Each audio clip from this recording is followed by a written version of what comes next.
Tibetan Buddhism has many different groups and teachings. Each one is special and has its own way of reaching enlightenment. One of the most important and popular is the Gelug school. You can often tell them by their yellow hats. The Gelug school started in the late 1300s, thanks to a reformer named Tsongkhapa. Before Tsongkhapa, Tibetan Buddhism had been around for a long time, with different schools teaching Buddha's ideas in different ways. But Tsongkhapa saw that monks weren't following the rules as closely as they should, and he thought Buddhist practice needed to be more organized. He wanted to make Tibetan Buddhism strong again by focusing on serious study, following monastic rules and mixing the two main types of Buddhist practice, Sutra and Tantra, in a balanced way.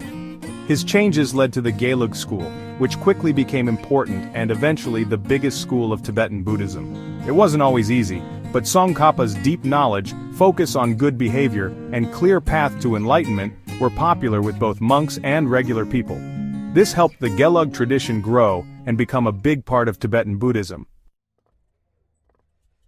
Tsongkhapa, who lived from 1357 to 1419, is a super important person in Tibetan Buddhism. He's not seen as a Buddha or a Bodhisattva, but as a really smart scholar and reformer. Everyone respected him because he understood Buddhist philosophy so well and could explain complicated ideas clearly. Tsongkhapa changed the Gelug school in many ways. He organized Tibetan Buddhist philosophy, wrote down the rules for monks, and created a clear path to enlightenment. His most famous book, or the Great Treatise on the Stages of the Path, became a key part of Gelug practice. It's like a detailed map for spiritual growth. He said studying and meditating were both important. You need to understand the ideas and also experience them. Tsongkhapa didn't just talk about these things, he wanted to make Buddhist practice stronger and easier for everyone to understand. His focus on good behavior, monastic rules, and a balanced way of practicing has shaped the Gelug tradition and still does today. The Gelug school believes that studying and debating are really important for reaching enlightenment. Tsongkhapa thought that understanding Buddhist philosophy was key to getting rid of ignorance and becoming wise. Gelug monasteries became famous places to learn. Monks studied Buddhist scriptures, especially the 5 major treatises of Indian Buddhist philosophy. These books cover lots of topics like logic, how we know things, the nature of reality, and the path to enlightenment. Debating is also a big part of Gelug practice. Monks debate to understand Buddhist philosophy better, find and fix bad arguments, and learn to think critically. This focus on studying and debating has given the Gelug school a reputation for being smart and philosophical. It helps practitioners build a strong understanding of Buddhist philosophy, so they can really connect with the teachings. The Gelug school believes in a step-by-step path to enlightenment, which is explained in Tsongkhapa's. This book gives a complete and organized way to practice, guiding people through different stages to become wiser and more compassionate. The teachings focus on developing bodhicitta, which is the wish to reach enlightenment to help everyone. This wish is the basis of all Buddhist practices.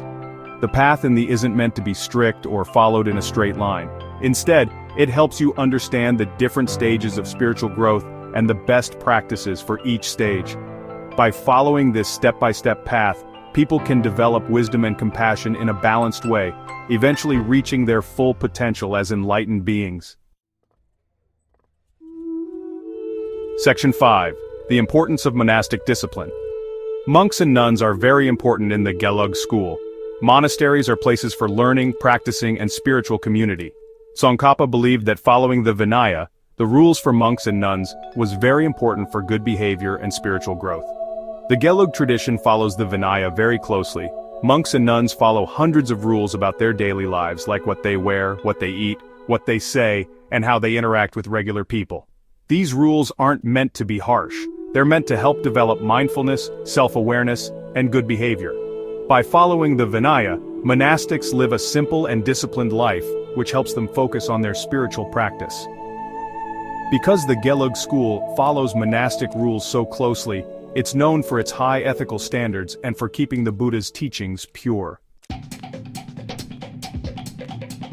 Section 6. Integrating Sutra and Tantra. Tibetan Buddhism has 2 main types of practice, Sutra and Tantra. Sutra teachings focus on developing wisdom and compassion through studying, thinking, and meditating.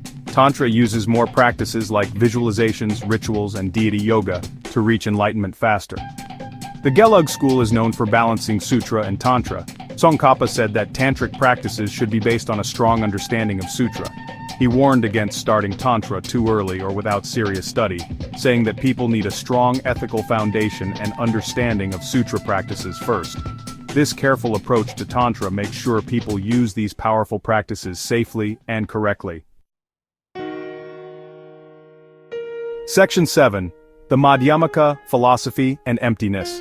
The Gelug school, like other Tibetan Buddhist schools, follows the Madhyamaka philosophy. This is a deep system of thought developed in India by Nagarjuna a long time ago.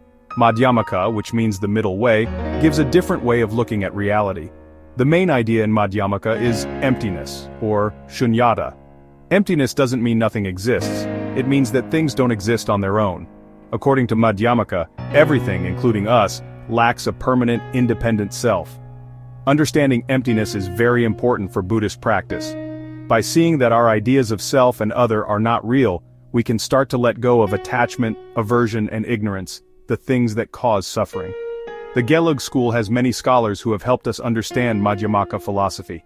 This focus on emptiness helps Gelug practitioners understand reality deeply, leading to true freedom from suffering. Section 8. The Dalai Lama and the Gelug lineage. The Dalai Lama, which means Ocean of Wisdom, is the most famous person in Tibetan Buddhism. He is the spiritual leader of the Tibetan people and a reincarnation of Avalokiteshvara, the Bodhisattva of compassion. Dalai Lamas have always been important in both spiritual and political life in Tibet. The current Dalai Lama, Tenzin Gyatso, is the 14th. He's a respected spiritual leader, known for his teachings on compassion, forgiveness, and peace. He's also spoken out for Tibetan independence and human rights, and he's famous for his message of non-violence and talking things out. The Dalai Lama is closely connected to the Gelug school. Since the 5th Dalai Lama in the 1600s, Dalai Lamas have been the spiritual leaders of the Gelug tradition. This connection has made the Gelug school even more influential. Section 9. The enduring legacy of the Gelug school. The Gelug school has had a big and lasting impact on Tibetan Buddhism. Its focus on serious study, monastic rules, and a balanced spiritual practice has helped keep the Buddha's teachings alive for centuries. The Gelug tradition has many scholars, meditators, and spiritual masters who have made Tibetan Buddhism richer. The Gelug school is known all over the world, not just in Tibet. Thanks to the Dalai Lama and other Gelug teachers, people all over the world follow this tradition. You can find Gelug centers everywhere, giving people from all backgrounds a chance to learn about this rich tradition. The Gelug school has to adapt to a changing world while keeping its core teachings, but its commitment to learning, ethical behavior, and developing wisdom and compassion continues to inspire people all over the world. The Gelug tradition shows how powerful the Buddhist teachings are and how relevant they still are today.